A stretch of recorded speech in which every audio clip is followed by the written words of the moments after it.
Hey, welcome to my lecture series on evaluating science in the media. In this lecture, I'll be talking about the nature of science in evaluation. In my other lecture in this series, I also talked about the nature of science. I presented a consensus approach to the nature of science and a family resemblance approach. I'm going to be building on those two approaches in this talk. So first, I'd like to return to this basic idea of what is science literacy. In my lecture about science literacy, I defined science literacy reflecting three broad components. First is that science literacy reflects basic scientific knowledge of scientific facts. Importantly, science literacy also reflects an understanding of the scientific process, how science is conducted to arrive at that scientific knowledge. And then finally, somebody who is scientifically literate should have an understanding of the role of science in society and perhaps in their own personal decisions. Now, Liang et al. Took a similar framework to define the nature of science. Understanding the nature of science reflects a particular type of science literacy. And Liang et al. Defined the nature of science as reflecting an epistemological component, which is concerned with the nature of scientific knowledge, having a cognitive component, which has to do with a more complex understanding of how science is conducted and what constitutes something that is scientific. And the epistemological approach mostly aligns with the consensus view of the nature of science, whereas the cognitive approach, or the cognitive component, aligns more with the family resemblance approach to the nature of science. And then they also added this third component that they thought was missing from the consensus approach and missing from the family resemblance approach, and that is the social aspect of science. And this is different from the definition of science literacy having something to do with science and society. This is rather about social aspects of the scientists themselves. For example, how scientists come to consensus, the peer review process, conflicts of interest, things of those nature. And they had an insightful observation regarding non-scientists. So if non-science majors are not prepared for the critical evaluation of science in the media, it is reasonable to assume that a scientifically literate populace can hardly be developed in the foreseeable future. The idea here is that most people aren't science majors. Most people have very little or no formal science training after they finish school. So how can they engage with science? How can they expect to engage with scientific claims in the media in a meaningful and useful way if they don't understand the nature of science? And so looking at how non-science majors, how essentially the general public might come to interpret science information in the news, is important to understanding how the general population will interpret and respond to that science information. And so they asked a research question. In what capacity are non-science majors able to make use of the cognitive, social, and epistemological aspects of science to evaluate news reports with a science component? To answer this question, they conducted a study looking at 64 undergraduate non-science majors. They were interested in how those undergraduate non-science majors evaluate claims in three health-related news articles. The first made the claim that eating tofu improves memory. I forgot that for a second. Low-calorie diets improve memory among elderly. And then finally, cell phones cause cancer. Those were the three health claims that the 64 undergraduate non-science majors evaluated, and the researchers were interested in the extent to which the students agreed with the claims based on the evidence presented in the news story, and then also the rationale for their opinion. And this study is quite similar to the Kishfi study that I reviewed in my other lecture in the series, in that it is interested in what young people believe about science based on what they learned in the media, and the reasons why they believe that. What is different about this study from the Kishfi study is that this study went to great lengths to characterize the different types of justifications given.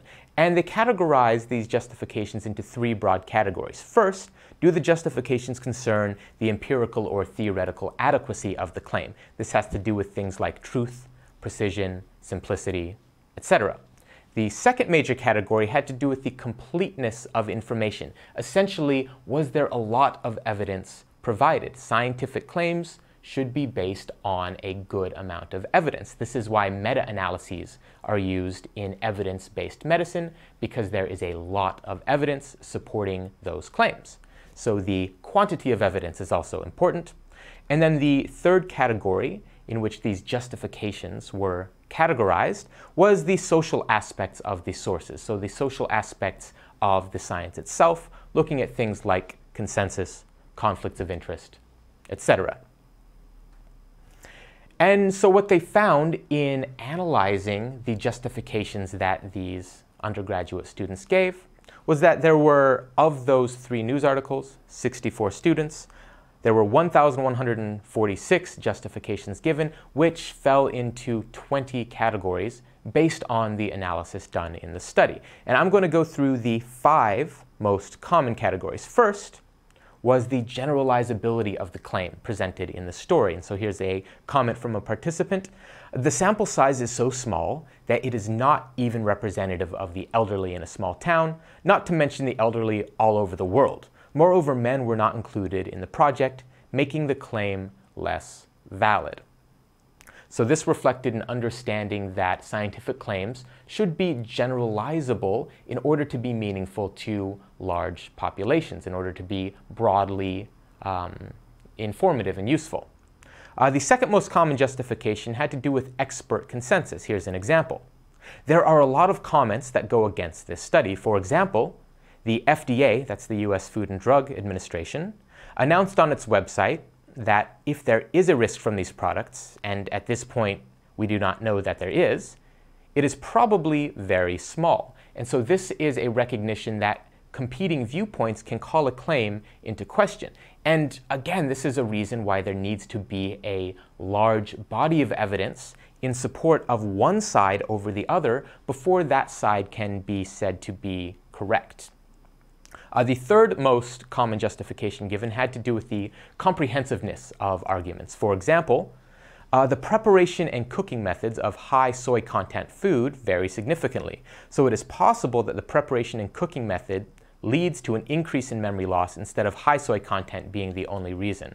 Oh, here's where I screwed up earlier. Soy causes memory loss. See, I'm having memory issues, but I didn't eat soy this morning. Okay, so this argument here is saying there might be confounding factors that weren't accounted for, and the conclusion about soy being the cause of memory loss might not be due to the soy itself, but rather the methods, the common methods used for cooking soy. And these types of confounding factors need to be controlled for before a causal claim can reasonably be asserted. And by recognizing that there are these potential confounders, an astute audience member might call into question the validity of the claim that high soy diets cause memory loss. Okay, the fourth most common had to do with the validity of methods. For example, maybe the items asked in the research were not closely related to the subject's daily lives, so it is normal that the elderly could not remember things well. This has to do with the quality of the questions asked. Were the questions asked in the survey in that particular study validly measuring the concept of interest, here being memory, right? And so this was a critique of the scientific method employed. And then relatedly, the fifth most common justification given had to do with the validity of the results. So for example, the study can show a result that reflects the relationship between calorie cutting and memory increasing well. That's kind of a weird syntax there, but the basic idea is that the study did a good job showing that correlation. This has to do with how the results were presented and how those results were, or how inference was drawn from those results to come to conclusions. Now, the least common justifications, I'd like to review these briefly, had to do with manipulative language. Were scientists presenting their results, or was the news report presenting results in a way that could mislead audiences? The one-sidedness of arguments, this was also very uncommon as a justification. Of course, in my lecture series on bad science in the news, I talk about situations in which one-sided arguments are actually the better approach. But in many scientific debates, there are two valid sides that need to be addressed, so this can be a valid concern about the quality of an argument. The third was the scale of the study. And the examples given in the article had to do with the number of respondents, or the sample size. For some reason, I couldn't figure this out. That seems to be related to generalizability, which was the most common justification. But I think in these cases, the issue with sample size wasn't directly attributed to generalizability. It was perhaps a more simple heuristic that small scales aren't good for some reason.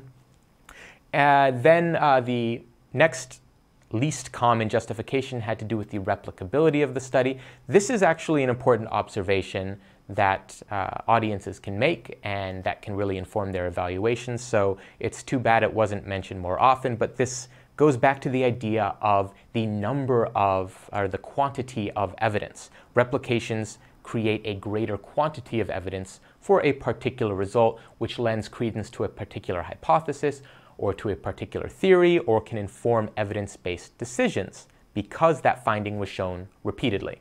And then finally, conflicts of interest. This also wasn't mentioned that often, and this is important. It calls into question the rationale or the reasons why scientists conducted their research and whether or not those reasons were pure from a scientific perspective. But at least those last two, replicability and conflicts of interest, were somewhat frequently mentioned. They're in double digits, and I think those were the two most important. So what's the big idea here behind having this broad view of the nature of science and how it impacts audiences' evaluations of science in the media? Well, in my lecture series on science and media literacies, I talked about media literacy, where message exposure can affect attitudes toward a scientific issue, and which can later affect behaviors, things like decision-making or health-related behaviors. On the basis of that attitude change, media literacy is important because it provides audiences with tools to critically evaluate the claims in the message, which can moderate the extent to which those messages affect their attitude. But as the Leung et al. Study showed, and as a lot of studies have shown on the topic of understanding the nature of science, it's really important that audiences also have science literacy and have a broad understanding of the nature of science when they are evaluating claims in the media to minimize those claims' effects on their attitude, and subsequently that will lead to audiences making better, more informed decisions. So that's all I wanted to talk about today in how the nature of science and understanding the nature of science affects how audiences evaluate claims in the media. As always, works cited are linked below. Thanks for watching.